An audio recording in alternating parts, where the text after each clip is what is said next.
Before we get started, just to point out how glitchy the whole stupid bidding war game is, I recorded the ending. I went ahead and got the other twins' death while trying to figure out how to get this one. I have the scene recorded. I'll have it up before this one goes up. Major problem is I can't get it to register. So, yeah, I don't know if I'm actually locked out of stuff or what, but this is pretty bad. Anyway, we've wasted enough time. I suddenly felt a finger poking me in the cheek. Wake up! I stirred before opening my eyes to see Yoshiki above me. Yoshiki, again? What is it now? Oh yeah. Sorry, bestie, but this time it isn't me. Who else is poking me in the face? No. I mean, the captain has sent me. What? Why? What time is it? It is currently 4:37 a.m., and she wants you on the bridge ASAP. Isn't this something you could handle? I tried, but she told me the only way I was going to be useful was if I was to get you, so... Fine, give me a second. Yoshiki waited outside my quarters as I made myself presentable and then met him in the hallway. Yoshiki was as chipper as usual. How is he this happy at 4 a.m. in the morning? What does the captain want? How do you not know? Well, when she summoned me and I got to the bridge, she started talking, and I could tell from the tone that she was concerned. And? I was kinda still half asleep, and so I don't really know what she said. You weren't listening. Bestie, I was half asleep. I assume the captain did not enjoy that. No, she did not. She just stressed her eyebrows and told me to make myself useful and bring her you. So you heard that. Well, I was awake by then. We arrived at the bridge where the captain looked pleased to see me. Thank you so much for coming this morning. No problem. I love waking up before the crack of dawn. You're in space, there's no dawn anymore. The captain smiled playfully. There is no dawn in space. Thank you. Guess there isn't. What? Where did it go? Yoshiki, thank you for bringing me. Now go back to bed. But where is the dawn? There is no sunrise, so there is no dawn per se. Oh. Yeah, it is too early for this. Good night. Good night, Yoshiki. All right, know the reason why you are here. Yes, I am very interested to hear why. Just over a week ago, I made the choice to stay on course towards the black hole. Yes, I remember, and your argument made sense. So, what is the problem? We will be at the closest point to the black hole tomorrow just after 4 a.m., and... We don't have a helmsman anymore. Or a helmswoman, to be precise. The problem suddenly dawned on me. And Shizuka, our navigator... Exactly. Who will navigate us past the black... Awesome typo.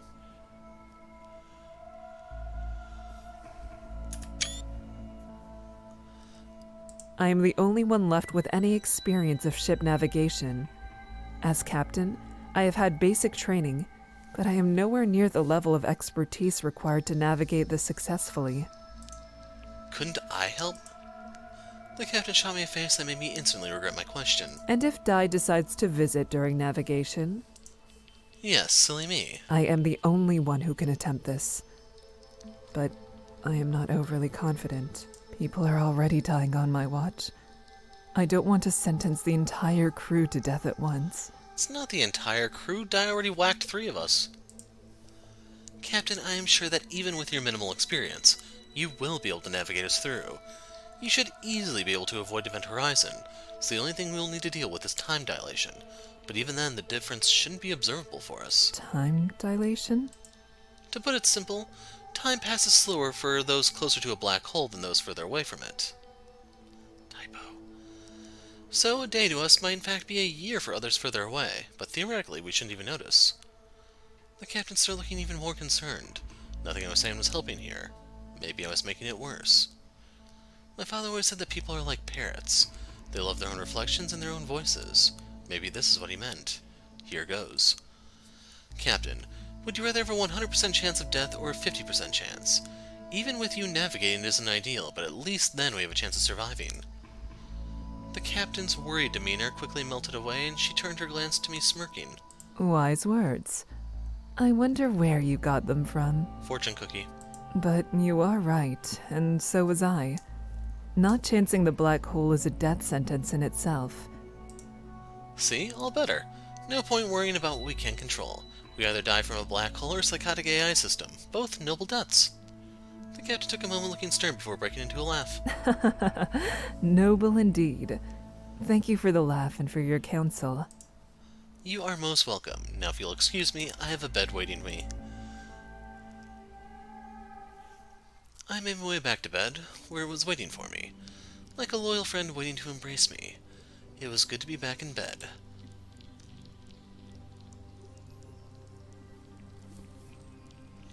Hours later I woke up and was feeling again quite refreshed. These mid-morning wake-ups were clearly good for me. I made my way out of bed and headed to the lab to get started on my day's work. The next Deletion game was less than 36 hours away, and I still hadn't made the progress I needed to solve another die crisis, or the resource crisis.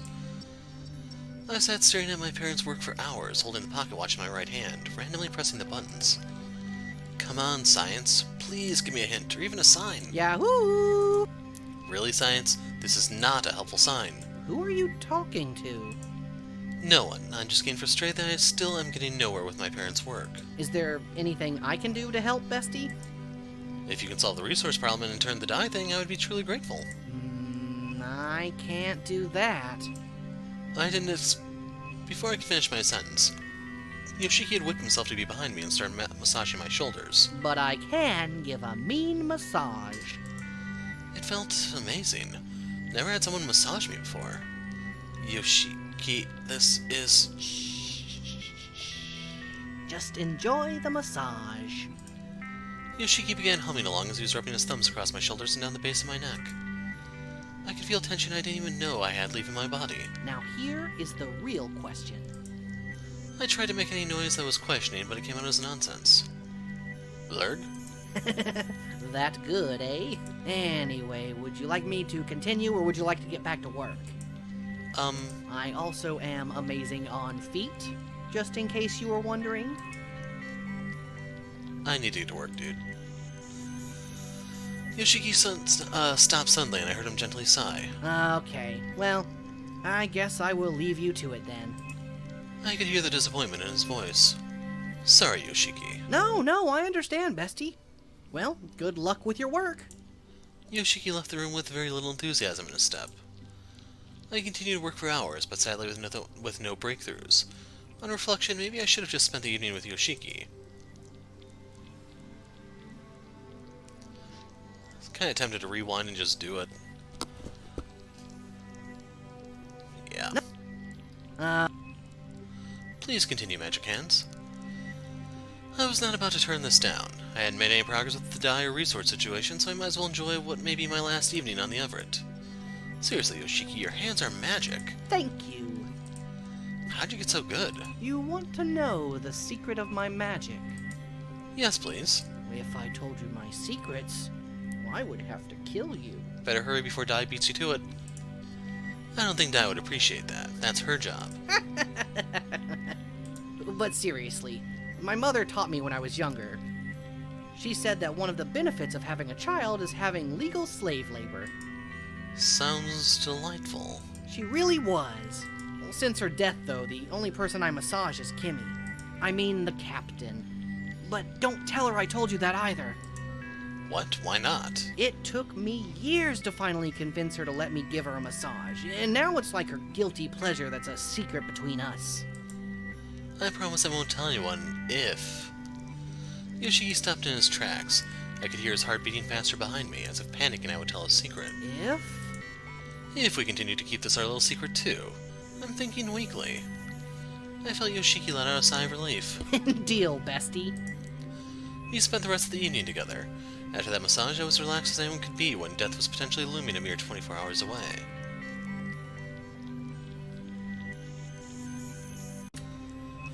I woke up suddenly as if my body clock had adjusted to my new schedule. Damn it, Yoshiki, this is your fault. I rolled over to check the time on the tablet. I was estimating 4 a.m. something when I noticed the pocket watch was glowing a vivid green. The pocket watch. This was finally the breakthrough I'd been waiting for. I jumped out of bed frantically, grasping the pocket watch in my hands, which were shaking slightly. It's green. Green! Moment of truth. Do I press the buttons or not? Too soon. I just couldn't. I took a deep breath. I finally had the opportunity of a lifetime, yet I was erring on the side of caution. I need to talk to someone about this, to show someone the watch. Who better to lift my spirits than Yoshiki? Upon arriving at his quarters, I buzzed his intercom and heard the doorbell ring inside his room. Moments later, Yoshiki came springing through his door. Bestie! Why are you so excited? It's like 4 a.m. Yes, it is. Which is why I'm even more excited. I'm confused. You wouldn't be at my door at 4 a.m. unless something awesome and amazing was happening. I came to tell you the time. What? Really? I checked my tablet for the exact time. Yes, Yoshiki, the time is 4:53 a.m. What day is it? Sunday? Are you asking me if it's Sunday? No? You're hilarious, bestie. Aren't you annoyed that I woke you up for some trivial reason? Of course not. I'm grateful for every moment we spend together, even at 4 in the morning. How could anyone be this sweet and upbeat? Thanks, Yoshiki. To be honest, I came to see you for an actual reason, too. That's even better. God, I'm so excited. I wonder why you're here. Well, if you calm down for a moment, I'll tell you. Yoshiki looked at me like an excited puppy begging for his favorite toy. This. I pulled the glowing watch out of my pocket and dangled it in front of Yoshiki. Whoa! Whoa, indeed. I have finally had a breakthrough. Can I touch it? No, not because I don't trust you. I just don't trust the watch. It doesn't look that evil to me. And what exactly does an evil watch look like? Well, I think it would have a mustache. That's prejudiced, man. You disgust me. A what? Like, the watch would have a mustache. Why would a watch need a mustache? Isn't that obvious? 'Cause he's evil. I looked at Yoshiki confused. Are you having the same conversation as me, bestie? I decided to leave it alone. At least now I knew to be cautious of watches with mustaches. When I first found it, I thought about pressing the button, but didn't. I think that was the right thing to do. Especially if you don't know. Is it really, though? What if it's the answer to all our problems? Listen to me, I'm an engineer. I don't grab wires when I don't know if they're live or not. But then how do you find out? This isn't exactly the same. No!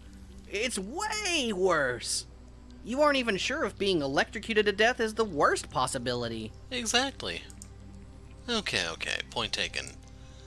Yoshiki smiled, proud of himself. So, what are you gonna do then? I think that I'm gonna think more about it before making any decisions. Sounds like a great approach there, bestie. I nodded Yoshiki thankfully before returning to my quarters. Once back, I sat on the end of my bed, contemplating the watch in my hands. If my parents' research doesn't give me any clues on how it works, or the possible consequences, how will I ever know? Maybe they never knew either. Maybe that was why the information was so limited. Maybe they never got past the trial phase. Time passed unnoticed by me as I was lost in my own thoughts. The ship's PA interrupted my train of thought with Di's voice ringing high-pitched through it. The itsy bitsy spider climbed up the Everett's. Oh, is this on? How embarrassing. Ahem. Good morning. I need you all to confine your sweet selves to your quarters for the time being, so that I may come and inform you all of your roles in the new Deletion game. Beatrix and Nick... Oh wait, sharing a room is no longer an issue. Ignore that guff. See you all soon! Like I didn't have enough on my plate already with a pocket watch. Thanks, Di. Moments later, Di poofed unceremoniously into my room. Ding dong, ding dong! Go away, I'm busy. Are you my doorbell now? You like it? I'm thinking of releasing a DLC pack of my voice for use as an electronic doorbell. That might scare trick-or-treaters. Why would anyone pay for you to say ding-dong? Hey, my DLC is more than just ding dong. It also includes such classics as There's someone at the door. Shall I deal with them? And everyone's favorite. By pressing the doorbell, you have agreed to allow me to delete you. Yay, me! I like the last one. I stared in amazement at how easily Di amused herself. That is the end of my business presentation. Are you interested in funding my DLC?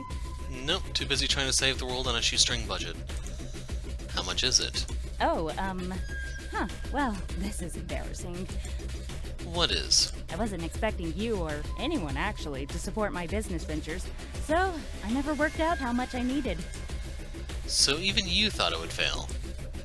Di shifted quickly away from her playful demeanor, reminding me again of the seriousness of the situation. Might I remind you that I alone choose if you live or die? Nah, not really. My bad, oh glorious Di. That's better. Now for the reason I'm here, your role allocation in today's Deletion game, Vampire Children. Congratulations!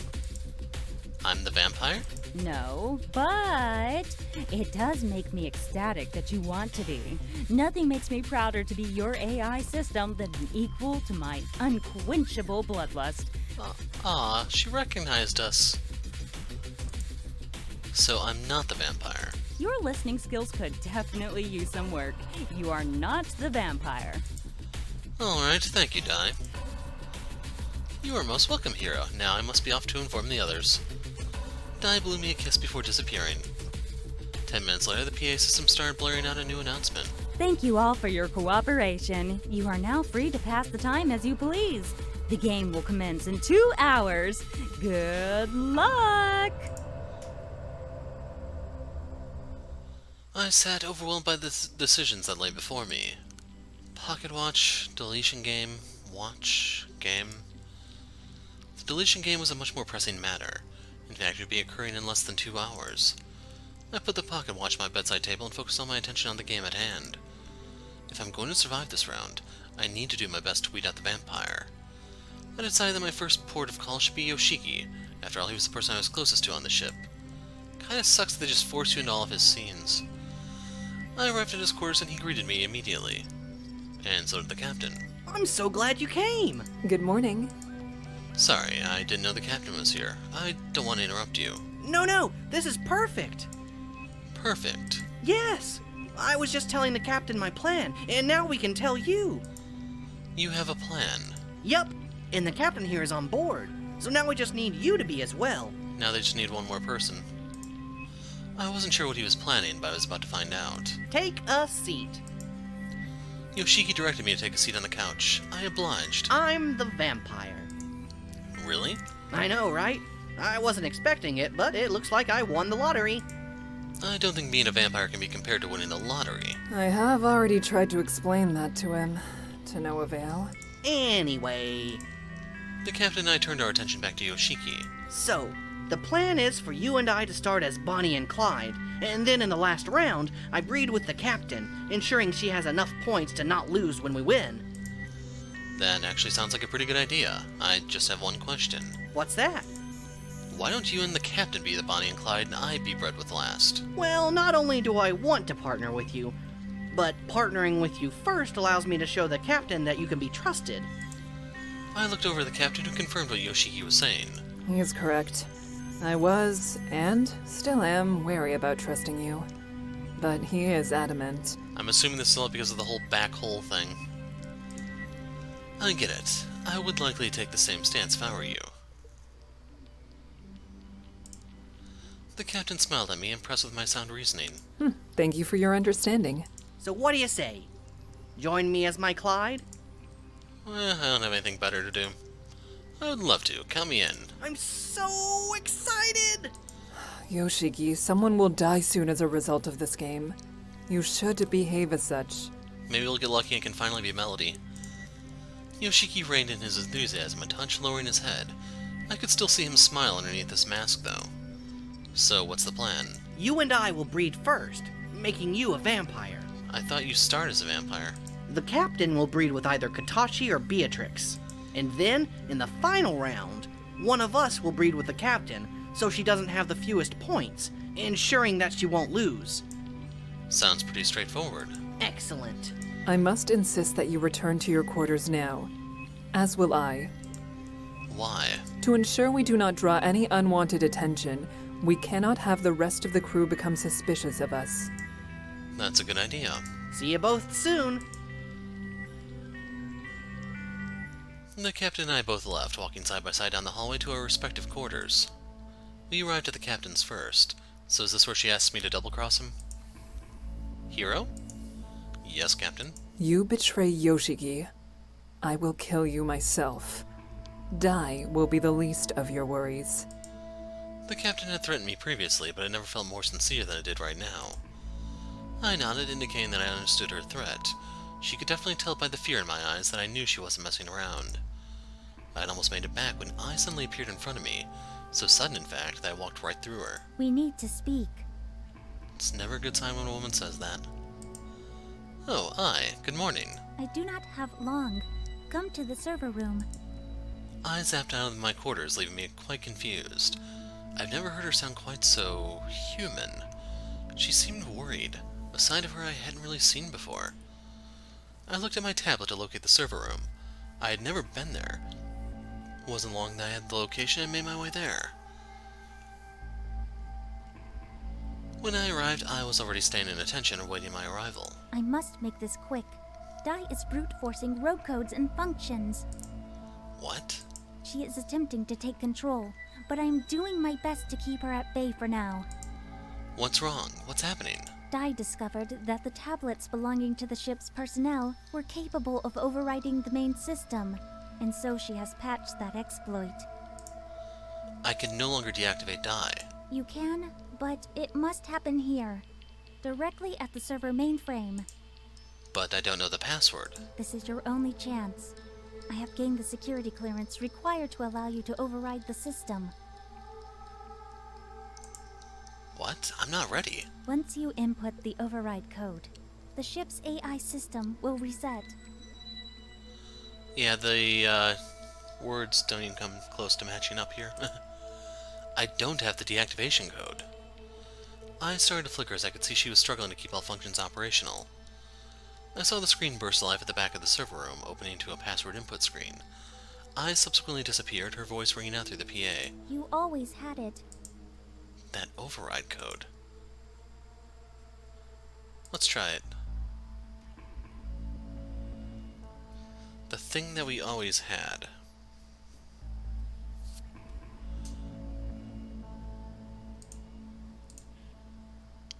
No, we didn't have that.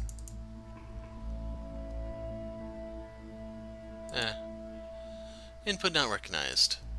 I just don't know. The screen suddenly shut off with the lights dimming in the entire server room. What? There was no response. Still nothing. I started making my way to the entrance when I saw the familiar glow of light from I resonating behind me. I turned to face her. Ah! And there you go. Dai, what the hell are you doing? What am I doing? You're in my room, you pervert. This is the server room. Where do you think I live, moron? She was right. Essentially what makes I, or Dai for that matter herself, is the contents of these servers. I'm so sorry, Dai. Just get out. Sheesh. Can't a girl get a little privacy around here? Not these days, no. I ran away from the server room at light speed, panting hard as I reached the hallway. Before I could catch my breath, Dai intercepted me.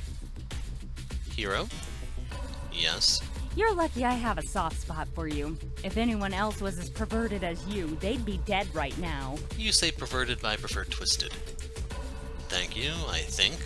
Game starts in 10 minutes. I'm going to go do my final preparations. Toodles!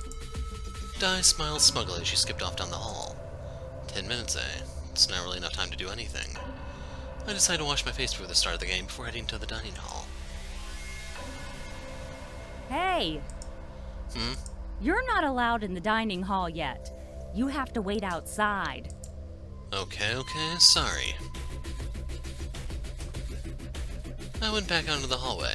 Dai's voice rang out over the PA system. This round of the Deletion game, Vampire Children, is about to begin. I would request that all crew members assemble outside the dining hall so we can start immediately. Be sure to bring a monstrous libido. Sorry to bust your immersion here, but I want to see.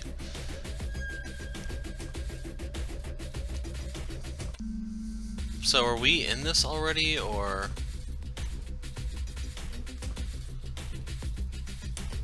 Let's see.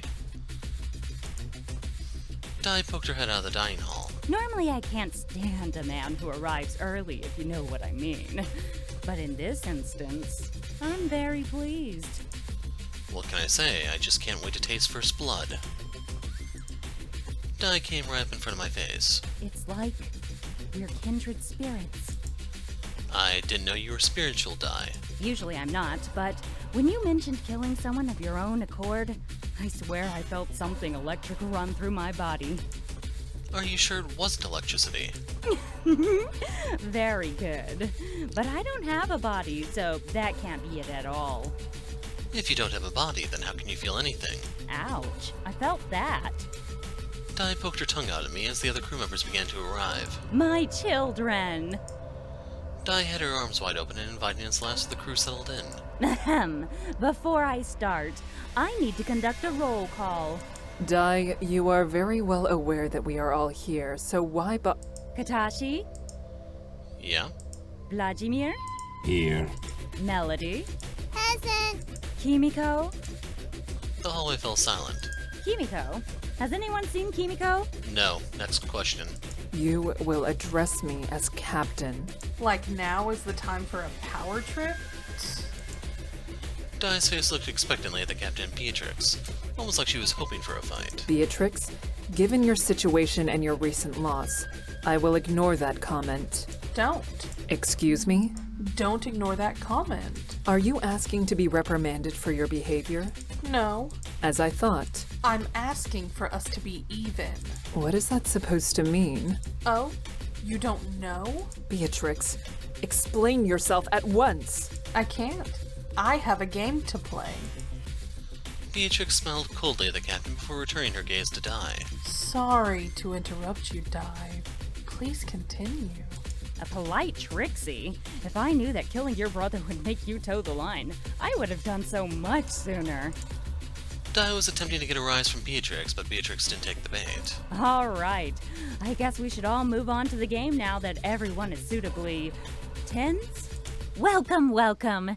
Today's the day you all become proud parents, or the undead. Each round takes half an hour. Within that period, you and a single unique partner may enter the dining hall to breed. Once you have bred, please leave the hall so others may use the space. When the round comes to an end, I will announce the birth tally and round 2 will begin. After 3 rounds, the game will come to an end, along with someone's life. I just can't explain how much I love this game. I don't know if it's the death or the breeding, but this game makes me so excited. I'll be waiting inside the dining hall to join you together in your partnerships. Round 1 starts now. Toodles! Di traversed the wall into the dining room as we all stood outside in the hallway in complete silence. Moments later, Vladimir and Melody entered the dining hall without a word. Yoshiki and I stood at the side preparing to go next when Katashi approached the Captain. Well, Captain, I don't have a partner and I'm not the vampire. What do you say? Is that your attempt to woo me? Given more time and better circumstances, I'm sure I could do a better job. For now. I am also not the vampire. I look forward to our breeding. Both Katashi and the Captain chuckled as Yoshiki and I traded places with Melody and Vladimir in the dining hall. What do we have here? Di, I would like to make my bestie my vampire partner. Do you take this man to be your lawfully wedded vampire bride? Hey, why am I the bride? Di pointed at him, then to me, and back to him again. Fine. I do. Fantastic! Please place your hands on your corresponding terminals. We both did as instructed. I pronounce you Bonnie and Clyde. You may now kiss the bride. Yoshiki leaned over to me and kissed me on the cheek. This is why I got into this career. Come on, Romeo, we need to leave. It's Bonnie, actually. Shh, don't say that too loud. We both proceed into the hallway, passing the captain and Kadashi on the way out. They both reappeared soon after, along with Dai. Thank you all for participating in Vampire Children. Here are the results of round 1. Ta-da! The results were pretty clear-cut and what I expected as the vampire. 4 human babies were created, 1 vampire child was created, total babies 4, children 1. Round 2 starts now! Dai disappeared as we all stood in the hallway, working out how to proceed. I saw the captain already working her magic with Melody, promising Vladimir that she wasn't the vampire. He obviously believed her. Who is to be my next victim?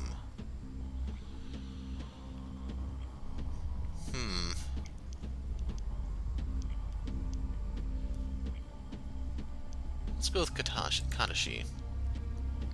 I made my way to Kadashi, who was standing against the walls, seemingly uninterested in the game. Vampires say what? Does that ever work? All the time. On Yoshiki. Okay, that I can believe. So, want to make a baby with me? Kadashi suddenly went bright red, choking on his words. What? The game. We breed to make human babies. Ah, yes. Of course. So, Sounds good. wait. What? Are you the vampire? A little late now. I've already named our first boy. Oh? Randall. Randall Ikari. Wait. Why does he get your last name and not mine? Because I'm the husband in this relationship? Kadashi stated that as if it was a well-known fact. Fine, but I get to name our other child. And? Janice? Well, our kids are not going to be popular, are they? Maybe names from the late 20th century will come back into fashion. All our jokes aside, we made our way into the dining hall, passing the captain and Melody on the way out. Oh, now this is the making of a handsome pair. I can definitely ship this. So real quick, if you want to know why I picked Kadashi, it's because he's the bisexual guy. He was more likely to go for it, I figured. Beatrix is a lesbian, Vladimir is heterosexual, so I'm using that information to make my picks. I figure if you approach Beatrix, she'll reject you as a male, but as a female, she'd probably accept you. And then that's assuming Nicholas also prefers women. There's a lot of variables on who all is still alive and who isn't. Dai, we would like to breed. Newbie here is going to give me 2 beautiful children. Randall and Janice. Wait, I have to birth them too? Kadashi pointed at himself. Husband, remember? Dai decided to pile on as well. Yeah, I can see that. They're definitely more wife material. Hey, What? That's not a bad thing. We ladies are far superior. Welcome to the winning team. Dai, you're a program. You just look like a lady. How dare you? And after you spied on me getting dressed earlier, too. You what? I'm still traumatized. Give me a break. I didn't, mean to, that is.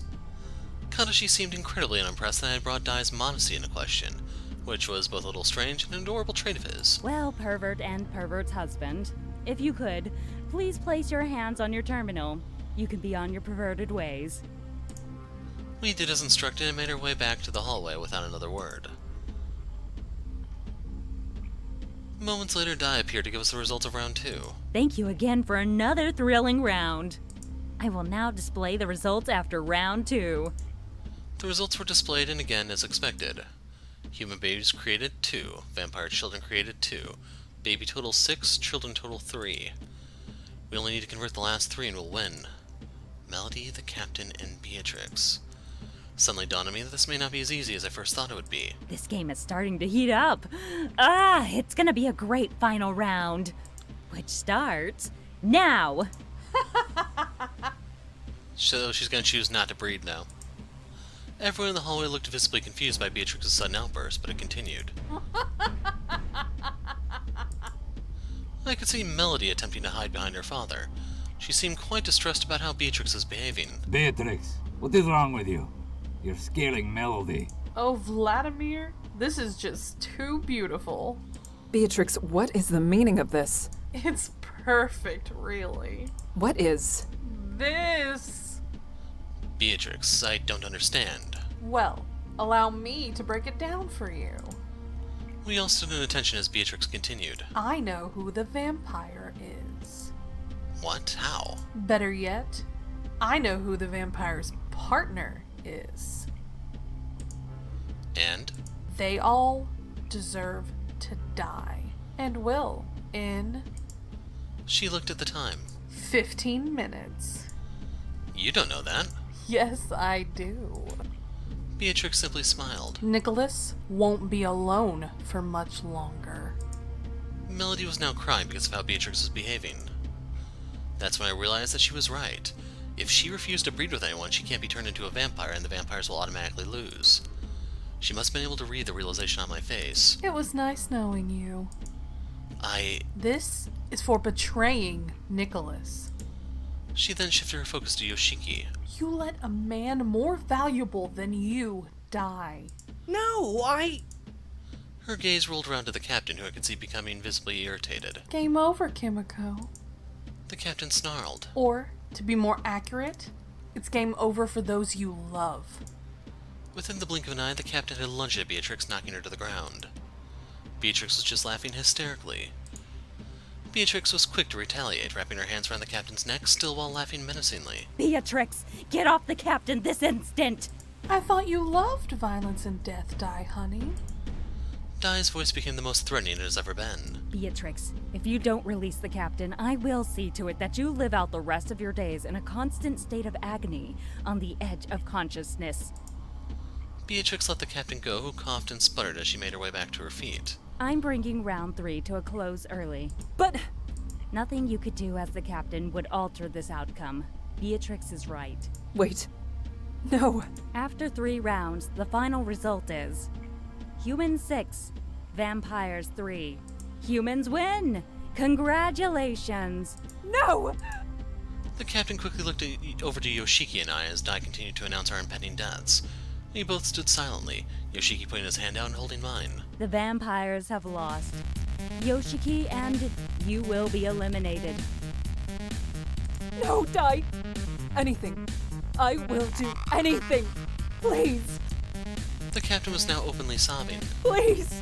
Anyone but Yoshiki. Wow, thanks, Captain. Staying right here. Yoshiki squeezed my hand tighter, acknowledging that I too was important. Beatrix was making snarky remarks as the captain continued to grovel. Hurts, doesn't it? You know the rules, Captain. They lost the game fair and square. Now they'll be executed. If the captain wants to die with her precious Yoshiki, let her. I will take over as captain. What's so funny? You, Captain? Not even when hell freezes over. Beatrix did not take kindly to Dai's laughter. I would be an infinitely better captain than her. No, you really wouldn't. Then let's find out, shall we? Beatrix pulled a needle from her pocket and charged at the captain, who was still sobbing uncontrollably. Beatrix stabbed the captain with the needle in the neck, injecting her with its contents before stumbling backwards. Now, I will be captain. Yoshiki and I ran over to the captain, Yoshiki pulling the needle from her neck. Beatrix, what have you done? I took a page from your book, Di. I eliminated someone when you hesitated.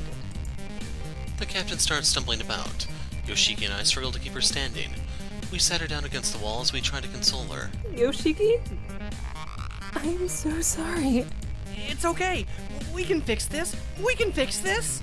At least my death means that you get to keep on living. The captain smiled one last time before closing her eyes. For good.